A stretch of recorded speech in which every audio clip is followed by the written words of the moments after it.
So today I want to talk about how expensive K-Series are, Honda K-Series. So I just did a teardown on my old car. If you guys didn't know, my Project Midnight's gone. I ended up tearing down the whole motor. If you guys didn't see the video on my last video with the car, I'll drop it in a link or in the comments. But I decided to tear down the whole motor. So I had a K24A long block with all K20 accessories.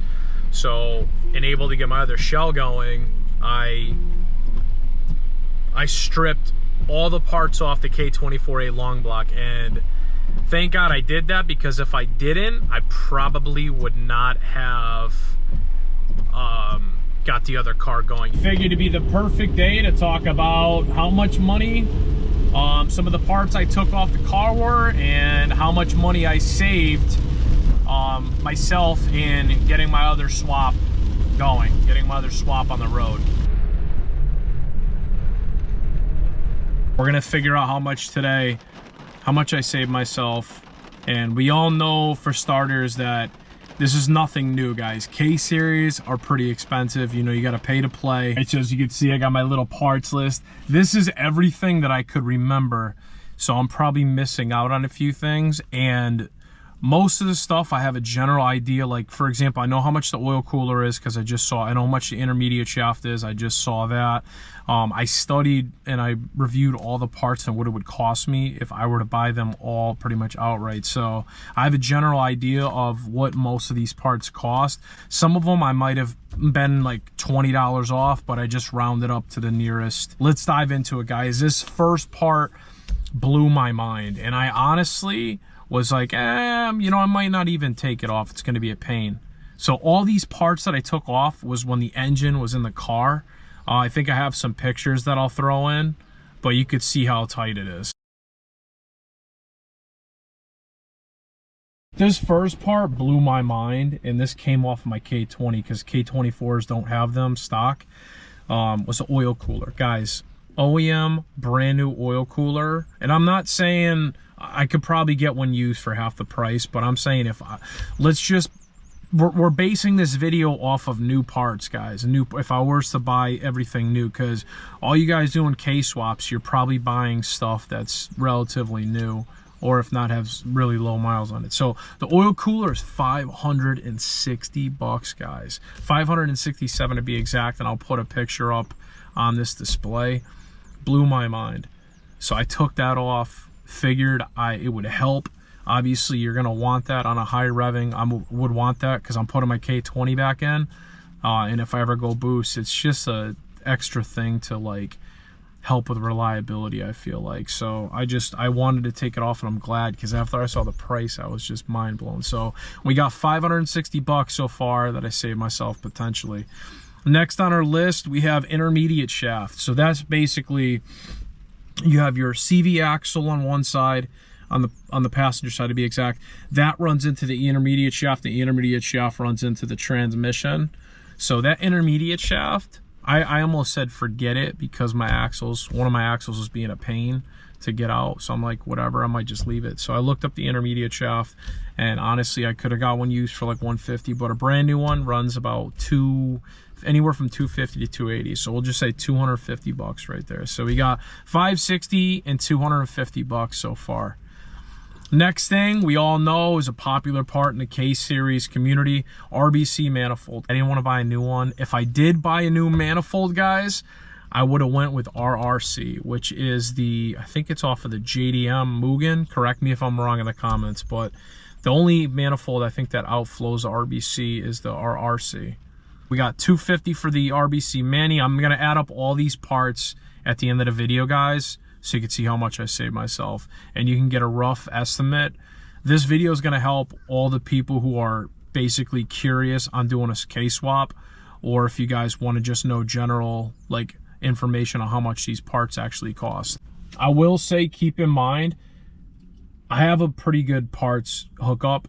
So honestly, these parts that I'm telling you right now, if you were to just go to your regular Honda dealership, they're probably going to be marked up like an extra $100. After the RBC Mani, we have the VTEC spool valve. So that sits right on the back of the cylinder head.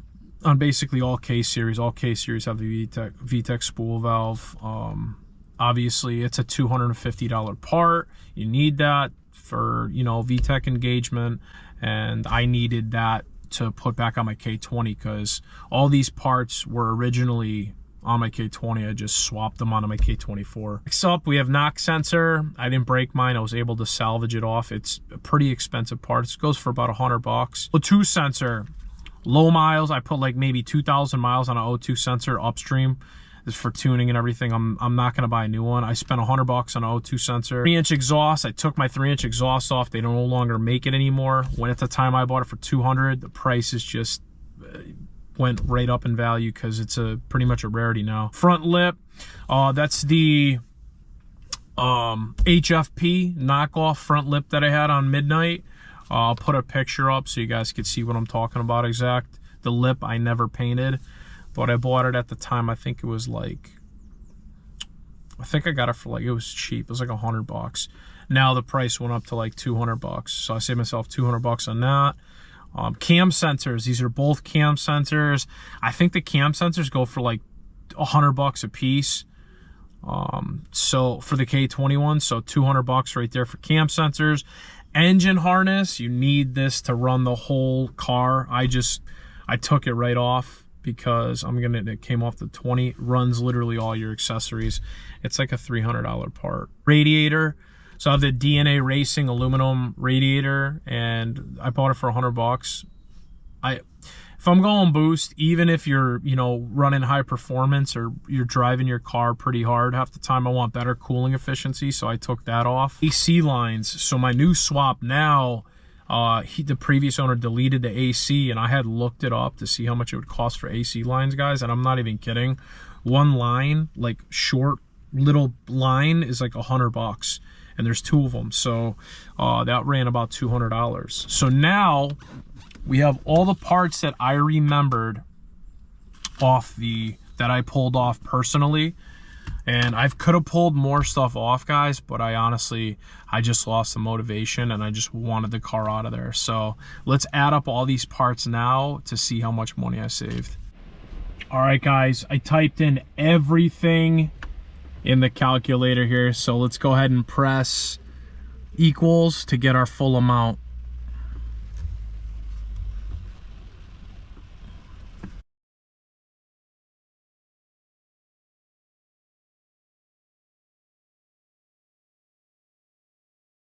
I was able to save $2,710 based on all the calculations and the parts values, guys. That's crazy to me. That is absolutely insane. I honestly regret not taking off a few more things. I could have made way more money on the car. I could have stripped out the interior. I could have, you know, stripped the hood off and all that other stuff. But guys, I didn't. Like I said, I lost motivation, and I wanted to get the car, you know, going, because I was working on my other car at the time. If I had to go about and spend $2,700 to put into my other car, although it's clean and although I do still have the engine for the other car, I mean, $2,700 is a lot of money, guys. I mean, you're talking, it's a lot of money to dump into an older car. So honestly, if I didn't do that, or if I didn't have a spare transmission, like if I had to go out and buy a transmission, I probably never would have put money into the other car, because realistically, like, I love the Civic Si and stuff. Like, I love my cars, but I could have bought something that's quicker. You know what I mean? Like, I could have used that money to get something that's quicker. I think I made a good decision. $2,700 in parts that I stripped off, and then I got the payout plus what they paid me to come pick up the car. So like, I made out pretty well, to be honest, and I'm grateful for that. So anyways, I hope you guys all enjoyed this video. Thank you, huge thank you for everyone who's showing massive love on the last video, all the support, guys. Appreciate you guys for watching. Be sure to give me a like, drop all your love down below. How much did you spend on your K-Series car? Drop a comment down below, I'm curious.